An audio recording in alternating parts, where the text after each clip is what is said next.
Saudara-saudara jemaat, mari kita mulai dengan ibadah ringkas ini. Dalam nama Bapa, Putra, dan Roh Kudus. Amin.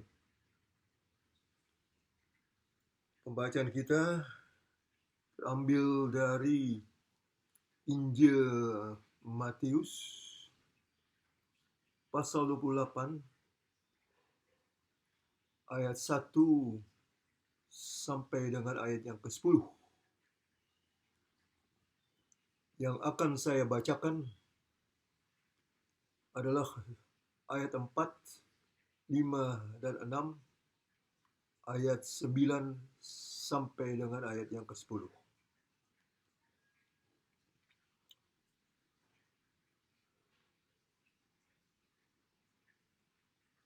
Jadi sekali lagi, bacaan dari Matius 28 ayat 1 sampai dengan 10. Yang dibacakan adalah ayat 4, 5, dan 6, ayat 9 dan 10. Dan penjaga-penjaga itu gentar ketakutan dan menjadi seperti orang-orang mati. Akan tetapi malaikat itu berkata kepada perempuan-perempuan itu, "Janganlah kamu takut, sebab aku tahu kamu mencari Yesus yang disalibkan itu. Ia tidak ada di sini, sebab ia telah bangkit, sama seperti yang telah dikatakannya.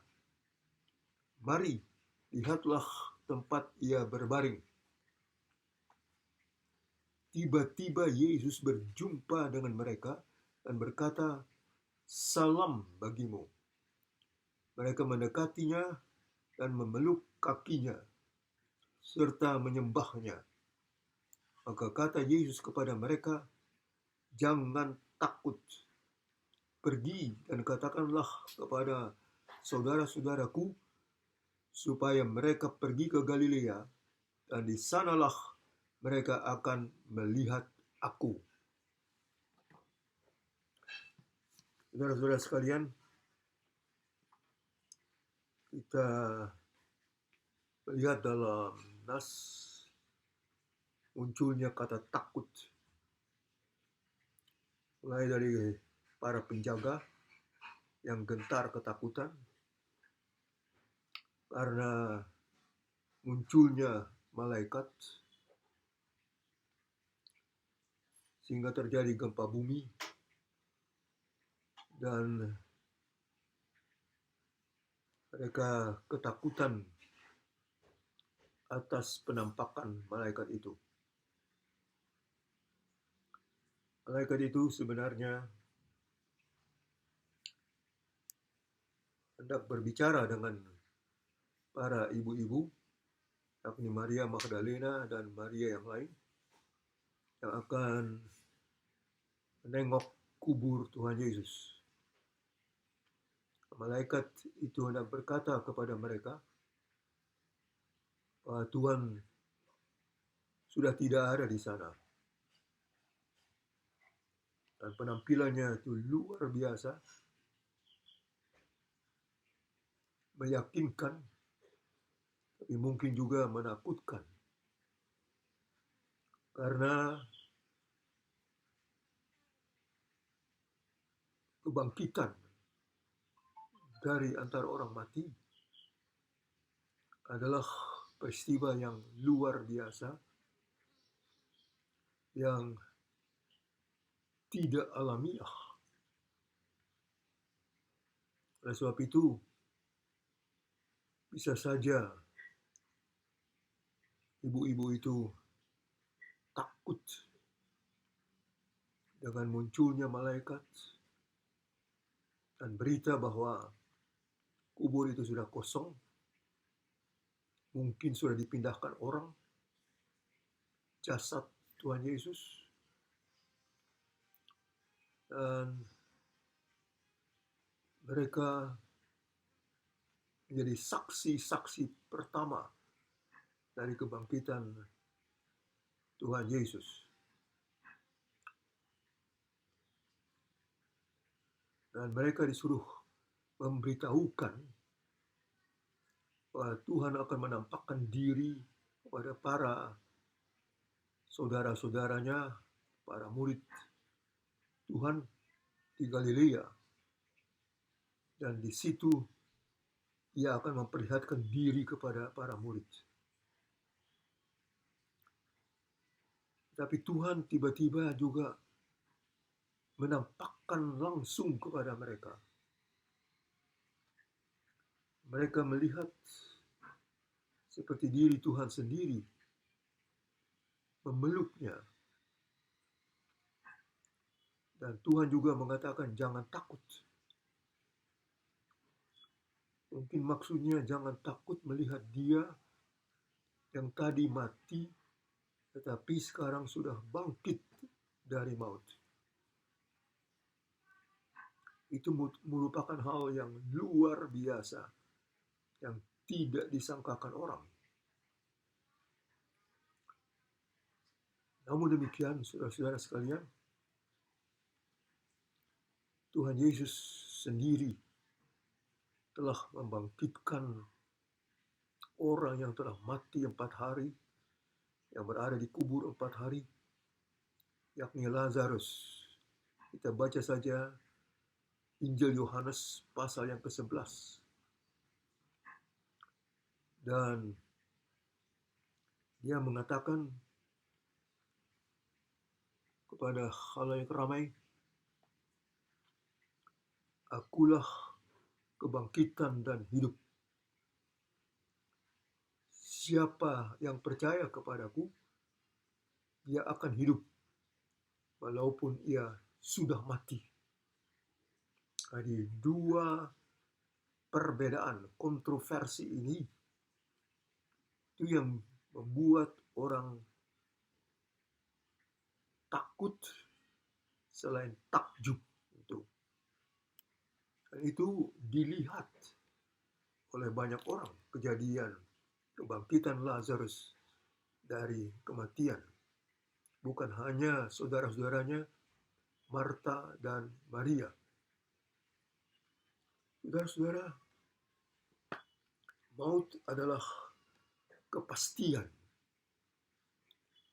Tetapi peristiwa kebangkitan menyatakan bahwa kebangkitan itu adalah kepastian. Kebangkitan yang mengandung hidup kekal adalah kepastian.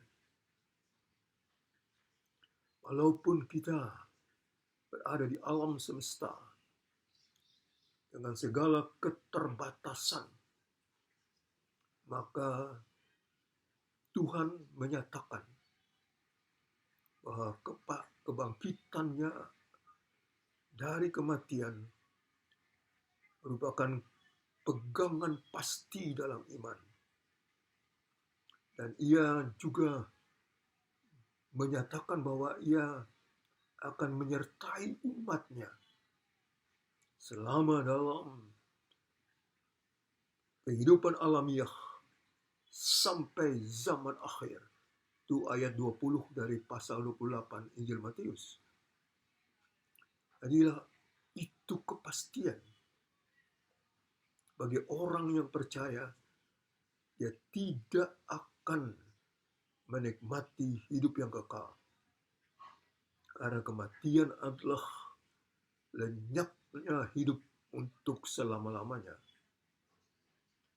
Saudara-saudara sekalian, dalam kehidupan di dunia ini, dunia yang super modern ini, kita menghadapi berbagai peristiwa yang mungkin mengkhawatirkan dan menakutkan. Karena ramalan para ahli pada tahun 2023 akan terjadi runtuhnya ekonomi dan keuangan. dan juga sulitnya mengadakan persediaan makanan. Dan sudah terlihat bahwa ini menjadi kenyataan. Negara adik kuasa Amerika mengalami runtuhnya 1-2 bank. Dan kita melihat bagaimana Pakistan mengalami inflasi yang tinggi sehingga terjadi goncangan-goncangan. Juga Iran, keuangan itu terpuruk sehingga terjadi inflasi. Kita tidak tahu sampai seberapa jauh tantangan dengan terpuruknya ekonomi dan keuangan juga bisa dihadapi oleh negara-negara lain termasuk Indonesia. Namun demikian, dengan membaca dan merenungkan firman Tuhan atas kejadian kebangkitan itu, umat Tuhan, orang-orang percaya, diberikan kemampuan untuk menghadapi tantangan-tantangan yang sedahsyat apapun, karena ada kepastian yang melampaui apa yang dialami secara alamiah di alam semesta ini. Kita tahu dalam membaca Matius 24, antara lain ayat 7 dan 21, di mana terjadi kegentaran, peristiwa yang dahsyat, di mana terjadi perubahan-perubahan. Dan menurut kitab terakhir, kitab Wahyu 21, bahwa semua yang kita alami dalam alam semesta ini akan diperbaharui. Alam yang kita alami ini akan lenyap, diganti dengan langit yang baru, bumi yang baru, bahkan Yerusalem yang baru. Dan mereka yang percaya berada dalam persekutuan yang tetap dengan Tuhan. Siapa yang percaya memperoleh hidup yang kekal. Yohanes 3 ayat 16. Itulah kepastian. Kita hidup dari kepastian kebangkitan Tuhan, menghadapi tantangan-tantangan yang dahsyat sekalipun, tetapi yang kita yakini dalam waktu apapun dalam perjalanan hidup ini, bahwa Tuhan senantiasa menyertai kita.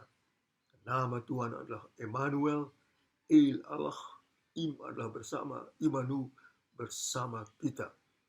Itulah ketetapan, kepastian, dan keyakinan orang percaya bahwa Tuhanlah yang menentukan masa depan dan hidup kita. Amin. Apa 10 menit nih sudah?